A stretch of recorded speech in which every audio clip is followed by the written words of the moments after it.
ఉద్యోగాల పరంగా, పిల్లల భవిష్యత్ పరంగా ఏ రకంగా ఈ ప్రభుత్వం అడుగులు వేస్తా ఉంది అన్నది కూడా ఒకసారి గమనించినట్లయితే ఇక్కడ కూడా ఆశ్చర్యకరంగా విషయాలు కనిపిస్తాయి. మన ప్రభుత్వ హయాంలో ఒక చిన్న కంపారిజన్ చెప్పడానికి, మన ప్రభుత్వ హయాంలో అక్షరాల ప్రభుత్వ రంగంలోనే దాదాపుగా 6,31,000 ఉద్యోగాలు ప్రభుత్వ పరంగా మనం ప్రభుత్వ రంగంలోనే ఒక పర్మనెంట్ ఉద్యోగాలే గవర్నమెంట్ రంగంలో ఇచ్చినది దాదాపుగా 2,13,662 ఉద్యోగాలు ఇచ్చినాం. గ్రామ వార్డు సచివాలయాల్లోనే మన కళ్ళ ఎదుటినే యంగ్స్టర్స్ అందరూ కూడా కనిపిస్తారు గ్రామాల్లో. ఆ గ్రామ వార్డు సచివాలయాల్లోనే దాదాపుగా 1,26,000 మంది ఉద్యోగాలు మన హయాంలో ఇచ్చిన ఉద్యోగాలే మన పిల్లలే కనిపిస్తారు. మరో 52,000 మంది ఆర్టీసీలో గవర్నమెంట్ వైఎస్ఆర్సీపీ గవర్నమెంట్ లో రెగ్యులరైజ్ చేస్తే 52,000 మంది ఆర్టీసీ ఎంప్లాయీస్ ను గవర్నమెంట్ లో రెగ్యులరైజ్ అయిపోయిన ఉద్యోగస్తులుగా కడతారు. మరో health and medical family welfare section లో చూస్తే దాదాపుగా మరో 17,000 ఉద్యోగాలు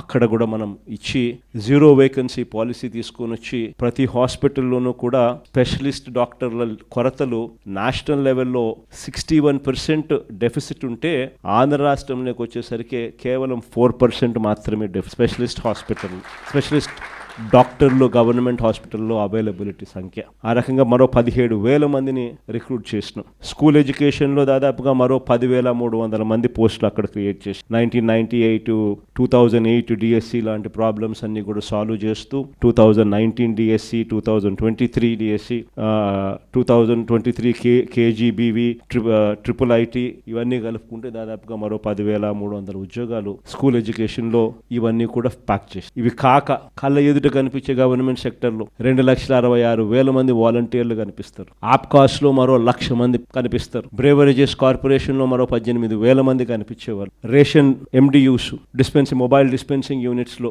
ఆ డ్రైవర్ కు తోడు అటెండరు మరో 20,000 మంది ఎంప్లాయీస్. ఈ రకంగా దాదాపుగా ఉట్టి ప్రభుత్వ రంగంలో దాదాపుగా 6 లక్షల ఉద్యోగాలు 6,31,000 ఉద్యోగాలు ఒక ప్రభుత్వ రంగంలోనే మనం క్రియేట్ చేయగలిగాం.